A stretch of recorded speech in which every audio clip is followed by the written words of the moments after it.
earlier, we brought you part one of Nima Vedadi's special report on the Wyoming Firearms Freedom Act, which went into effect earlier this month. Tonight, Nima Vedadi joins us for part two. Nima, we understand you spoke to Wyoming candidates for governor about the subject. Yes, Denise, I did. I interviewed all 4 Republican candidates and also Democratic hopeful Leslie Peterson. For the sake of fairness, I asked them all the same 2 questions. First, I asked them to give me their thoughts on the Wyoming Firearms Freedom Act. And since it has penalties including jail time for federal agents who violate it, I asked the candidates how far they would go to enforce the new law. I thought it was the right thing to do because what we want to be able to say to the federal government, those firearms that are specifically made in Wyoming and kept in Wyoming, the federal government cannot regulate and cannot tax. So I thought it was a good bill, and I was pleased to see it passed.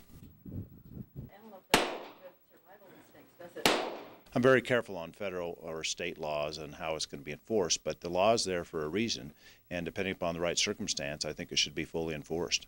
Well, I supported the Wyoming Firearms Freedom Act, and think it's the Second Amendment, the right to bear arms, is one of the cornerstones of our Constitution.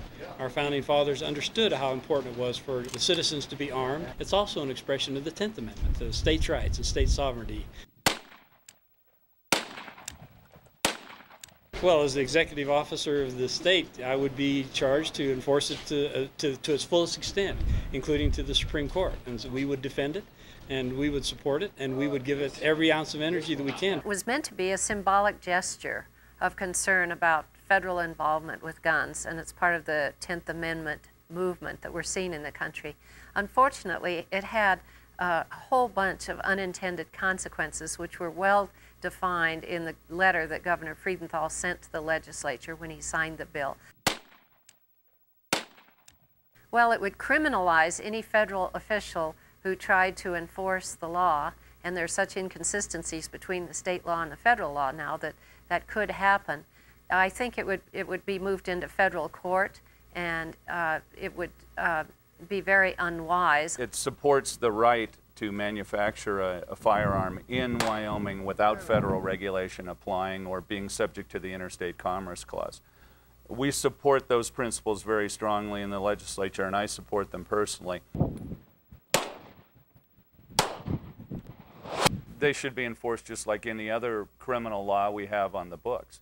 If they're violated, a prosecutor determines whether or not there's probable cause to determine whether the crime was committed, and then pursue it through to prosecution, to conviction, or whatever it may be. That act is very important to the people of Wyoming. There's no place that I travel in the state but what people aren't especially focused on Second Amendment rights. As a candidate for governor, and hopefully as governor in the state of Wyoming, I strongly support the act that was passed.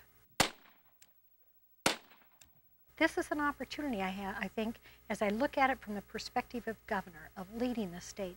This piece of legislation, I believe, has an opportunity to help economic development in Wyoming. Well, there you have it. And primary elections are just a month away. I'm Nima Vedadi for K2 News. Back to you at the desk.